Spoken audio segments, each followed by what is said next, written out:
দেখো বন্ধুরা, আজকে আমি মটরশুঁটি আলু দিয়ে পেঁয়াজ দিয়ে ভাজা ভাজা করেছি। এটা আমি রুটি দিয়ে খেয়েছি।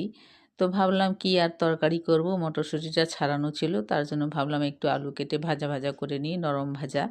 তো এটাই আমি করলাম আজকে। তো সামান্য ছোট ছোট পিস করে নতুন আলু ছিল, কেটে নিলাম। আর একটা বড় দেখে পেঁয়াজ কুচি দিলাম, লঙ্কা দিলাম, স্বাদ মতো লঙ্কাটা দিতে হবে, আর একটু ঝাল ঝাল হলে ভালোই লাগে।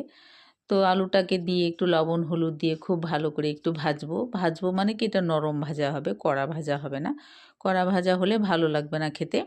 তো এটা নরম করেই ভাজাটা করব।